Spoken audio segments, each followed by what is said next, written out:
I want to move on to advanced materials. I think this is one of the most exciting areas within the technology space at the moment, and the majority of new innovations are coming from material science, and this is where we're looking at materials that have got a superior functionality or performance or characteristic that increases value in the way that we want to use it. And I've been privy to see some amazing things going on in this area, and it's not just the materials, it's also the methods of production that go with those materials. And so some of the examples, and we'll go through one in a second, that takes a new material, but it also combines it with 3D printing as a new format. And Anthony, you might get your dream. Can we play the video, please? I remember that when I was first told about a 3D printer, I was a little bit skeptical about how useful it would really be. But I have to say I'm pretty surprised and I'm pretty happy that they've actually turned out to be a very useful tool. 3D printers make it so easy to make physical things quickly, but you just can't do the same thing with electronics. Why not?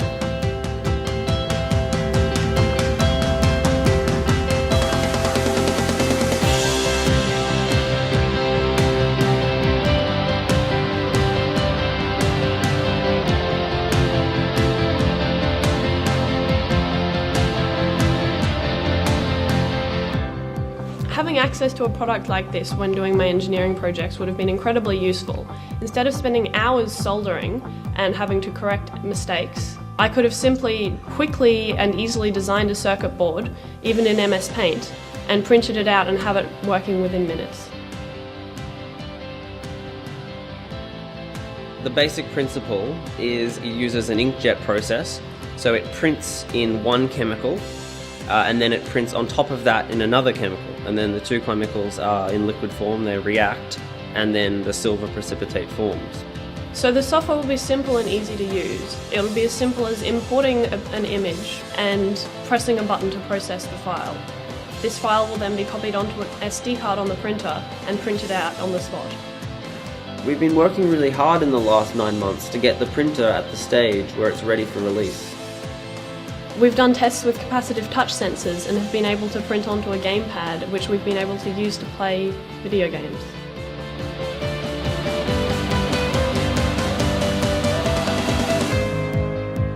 We've been experimenting with all sorts of different substrates, and we've already been able to print on Kapton and acrylic plastics to make rigid or flexible circuits.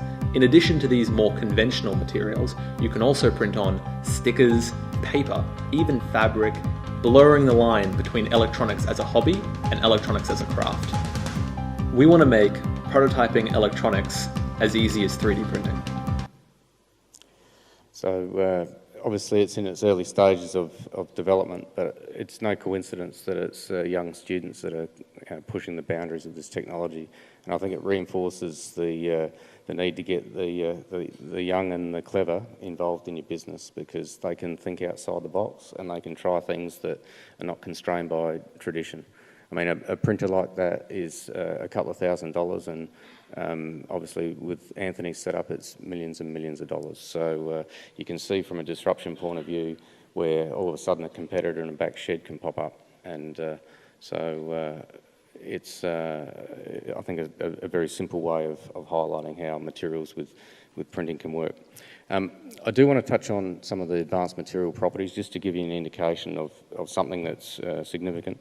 Graphene is one of those materials. It won a Nobel Prize for Physics in 2010 for the discovery, and if you look at the properties of this material, I mean, it's just incredible. It conducts heat 10 times better than copper. So for those in the room that are trying to dissipate heat with their products, the strength is 200 times stronger than structural steel. I mean, it sounds incredible, but it's essentially a two-dimensional material. So instead of most materials are three-dimensional in shape, this is a single sheet, a single layer of atoms.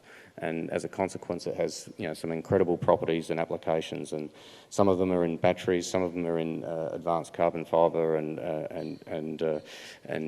many of these other innovations that are coming to bear. And a simple example of that is there's a company in Adelaide called Valence that's working with Adelaide, or University of Adelaide at the moment, with a research centre around this particular technology, which has exciting prospects for the future.